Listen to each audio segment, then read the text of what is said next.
WHO mencatat bahwa penyakit nyeri merupakan penyakit yang paling sering membawa pasien keluar masuk rumah sakit.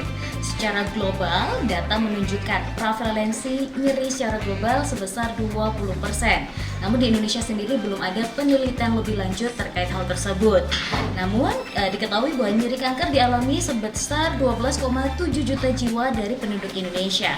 Hal inilah yang menyebabkan Rumah Sakit Universitas Brawijaya merasa perlu untuk mendirikan poli nyeri atau pain center khusus untuk penanganan nyeri. Nah, pada episode kali ini kita akan membahas bagaimana manajemen nyeri dengan cara rehabilitasi medik bersama narasumber kita hari ini, yaitu Dr.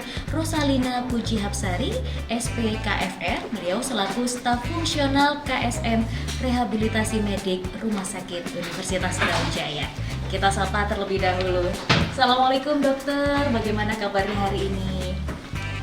Waalaikumsalam, terima kasih dalam kondisi yang sehat walafiat, alhamdulillah.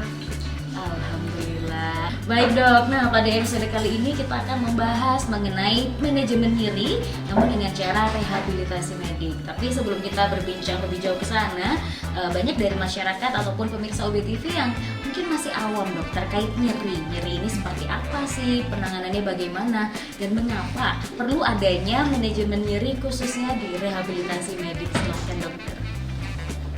Ya, terima kasih.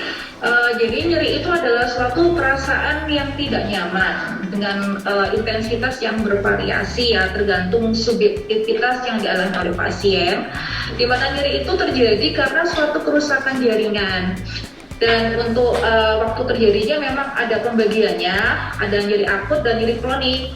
Kalau nyeri akut kan terjadi segera sesudah terjadinya kerusakan jaringan. Misalkan kalau kita jatuh, patah tulang, itu nyeri akut. Kalau nyeri kronik itu minimal 3 bulan. Jadi sudah terjadi penyembuhan jaringan, tetapi perjalanan penyakitnya masih terjadi seperti pada kanker maupun yang non kanker. Nah, kenapa sih nyeri ini kita harus atasi? Karena nyeri ini seringkali membuat pasien harus menghentikan aktivitas fungsionalnya. Atau kalaupun dia masih mampu melakukan aktivitasnya, seringkali pelaksanaannya atau pelaksanaan dari aktivitasnya itu tidak lancar. Jadi kadang-kadang berhenti, kadang-kadang dia mengerjakan, tergantung dari nyeri yang dia rasakan. Nah, karena mengganggu aktivitas fungsionalnya itu, maka kita harus bisa memanage nyeri itu sehingga pasien itu masih mampu melakukan fungsinya atau masih mampu mandiri dan meminimalkan bantuan orang lain terhadap dirinya, seperti itu. Baik dok, nah terkait dengan manajemen nyeri sendiri kan tadi sempat dokter jelaskan bahwa memang ada beberapa jenis seperti itu. Nah sekarang kaitannya dengan rehabilitasi medik ini bagaimana dok? Apakah hanya pasien tertentu yang bisa melewati manajemen nyeri seperti ini atau memang khusus untuk penanganan tertentu? Silahkan dokter. Oke. Untuk rehabilitasi medik kita bisa menangani untuk semua macam pasien ya, karena nyeri itu kan sifatnya itu tidak bisa spesifik, jadi tiap diagnosa pasti penanganannya kan berbeda-beda. Untuk penanganan dari rehabilitasi medik itu sendiri kita harus sesuaikan dulu dengan kasusnya apa, karena kita sendiri juga tidak hanya memberikan intervensi obat, tapi banyak sekali modalitas yang bisa kita berikan. Baik dok, kalau untuk definisi dari rehabilitasi medik sendiri itu seperti apa sih dok? Yang mungkin secara gambaran umum mudah dipahami oleh masyarakat.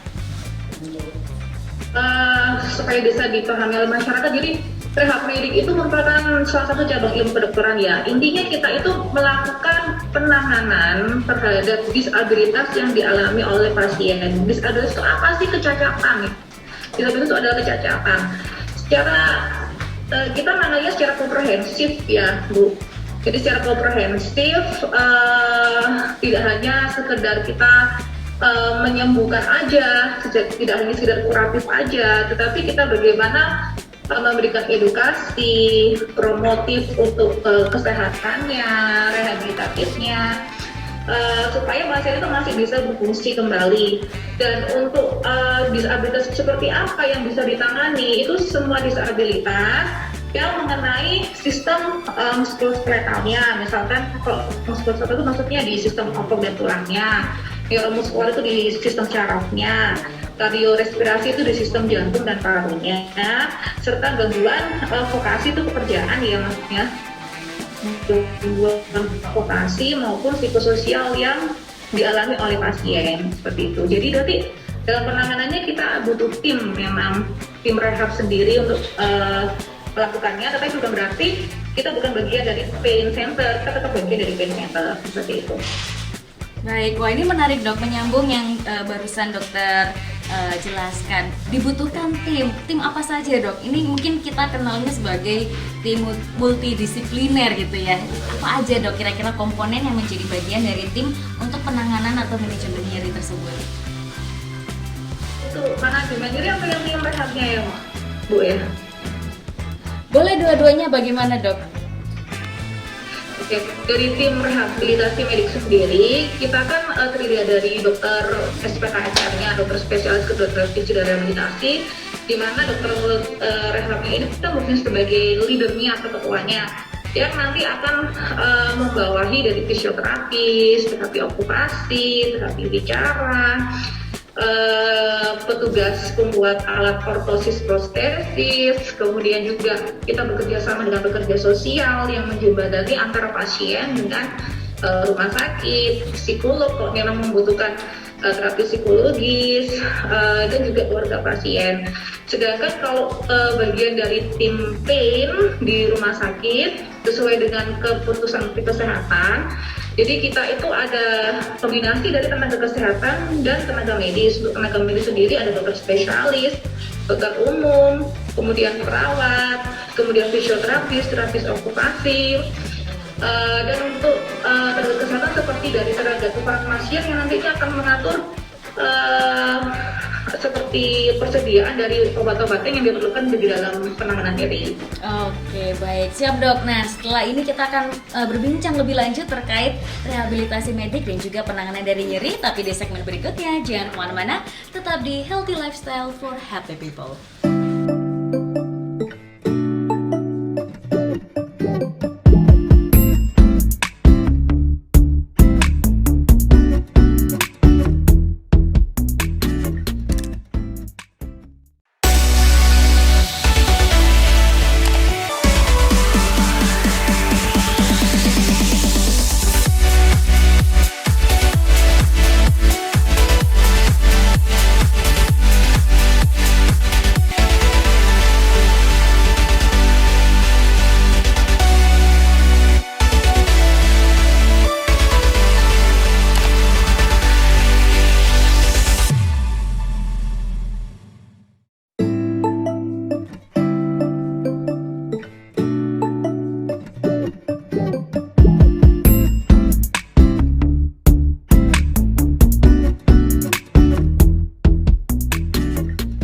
Ya pemirsa, kembali lagi dalam program Healthy Lifestyle for Happy People. Masih bersama dengan Dr. Rosa. Kita masih akan membahas mengenai rehabilitasi medik dan juga manajemen nyeri dari Rumah Sakit Universitas Brawijaya.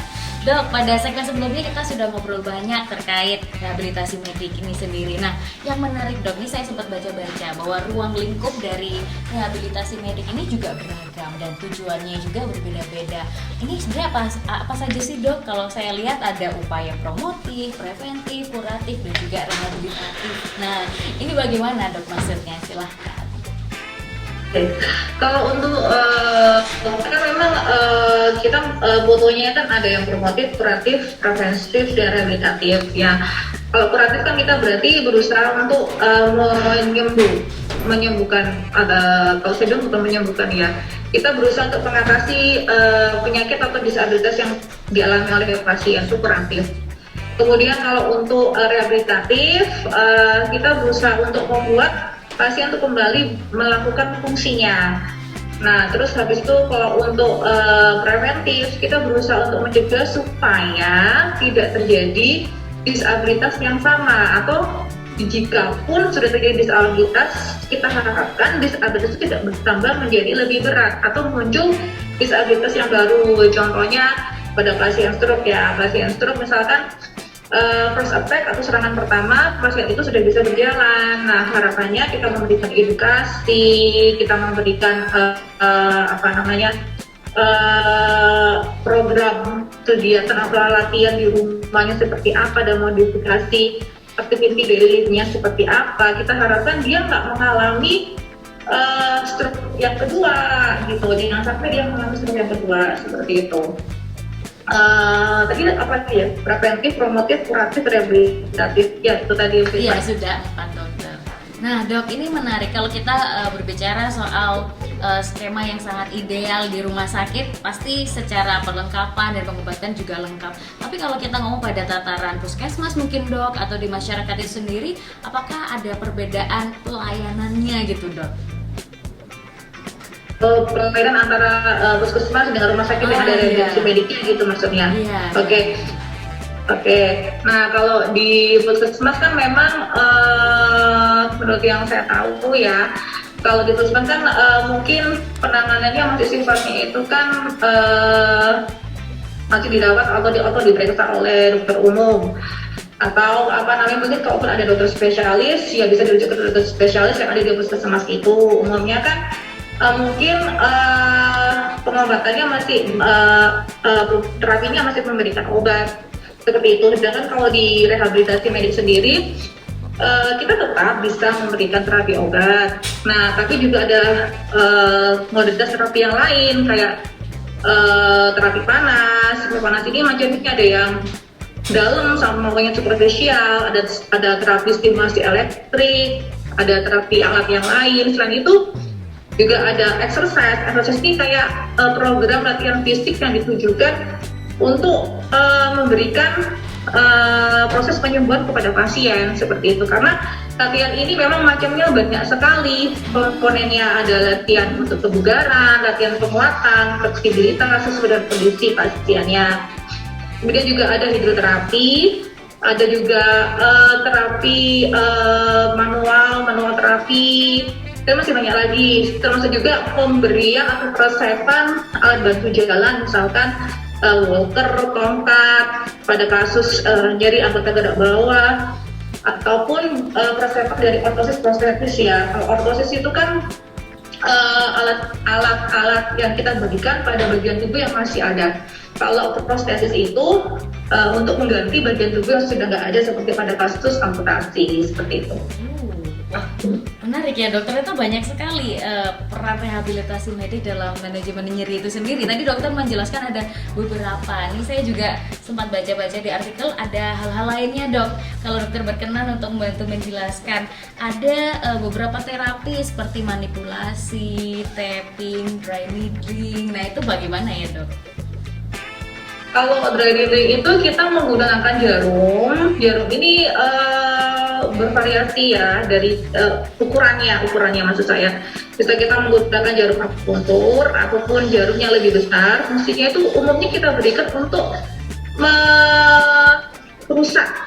merusak titik nyeri. Kalau bahasa medisnya kita bilang trigger point atau trigger point.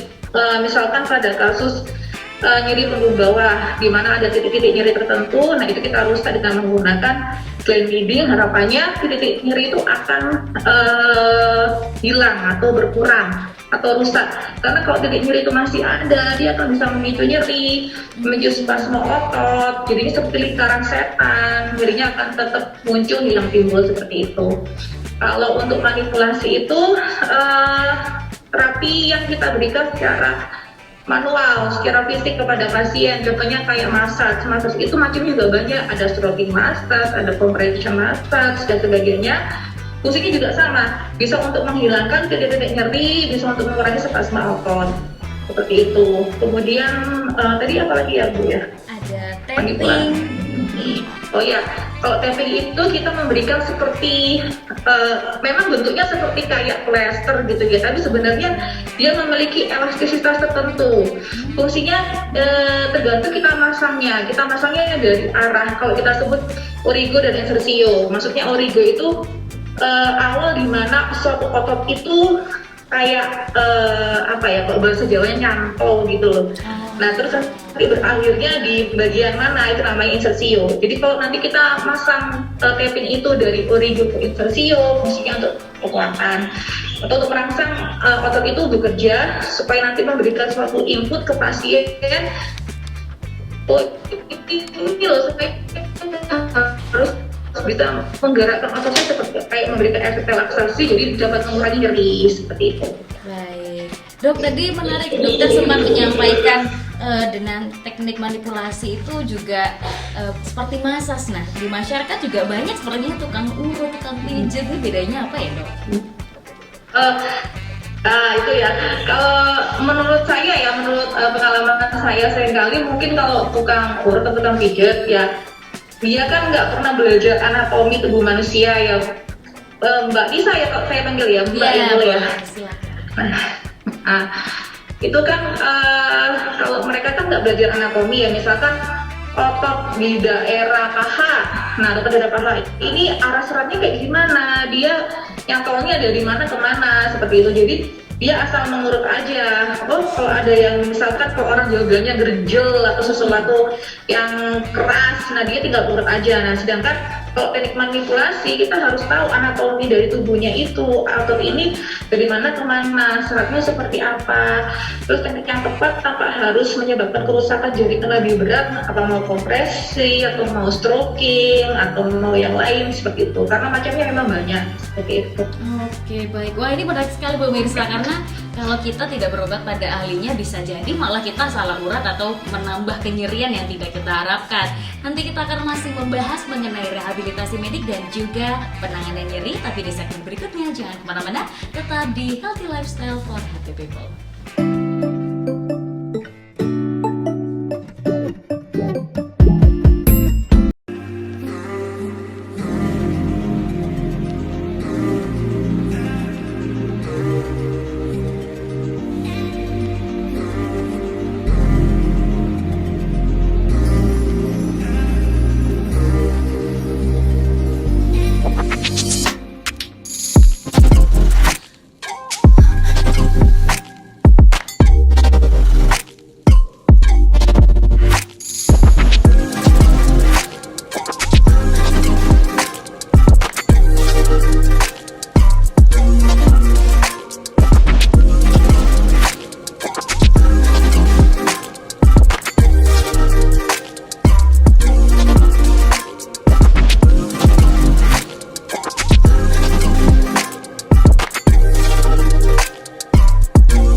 Ya pemirsa, kembali lagi dalam program Healthy Lifestyle for Happy People. Masih bersama dengan Dr. Rosa. Kita membahas mengenai rehabilitasi medik dan juga manajemen nyeri. Yang membuat spesial adalah beliau merupakan salah satu staf ahli juga dari Pain Center Rumah Sakit Universitas Brawijaya. Tentunya kita ingin lebih mengenal ya lebih jauh bagaimana sih sebenarnya rehabilitasi medik yang ada di RSUB ini. Nah dok, gimana sih dok sebenarnya pelayanan yang diberikan di Pain Center Rumah Sakit Universitas Brawijaya dan animo masyarakat terhadap layanan baru ya dok kalau tidak salah? Silahkan. Oke, pelayanan dari Pain Center ini kita harapkan bisa melakukan penanganan nyeri yang dikeluhkan oleh masyarakat secara multidisiplin. Dalam arti multidisiplin itu tidak hanya satu dokter saja yang menangani. Misalkan pasien datang ke dokter spesialis saraf, misalkan painnya belum teratasi dengan baik, maka kita bisa melakukan diskusi antar spesialis, itu maksudnya multidisiplin seperti itu, untuk melakukan penanganannya sesuai dengan kondisi yang dialami oleh pasien, tetapi dengan kompetensi masing-masing dokter itu. Makanya sifatnya tidak hanya multidisiplin, tetapi juga interdisiplin. Nah, jika nanti memang diperlukan, kita bisa mengarahkan pasien kepada Pain Center sesuai dengan kondisinya, apakah nanti akan dilakukan tindakan intervensi ataupun yang lain, seperti itu.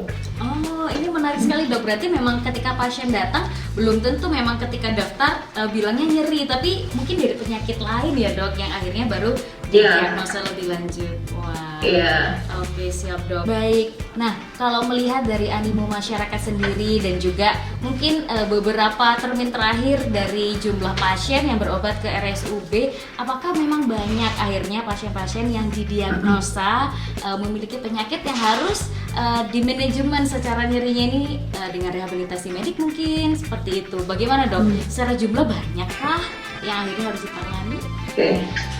Oke, untuk jumlah pasien yang ditangani rehabilitasi medik khususnya nyeri itu cukup banyak sebenarnya.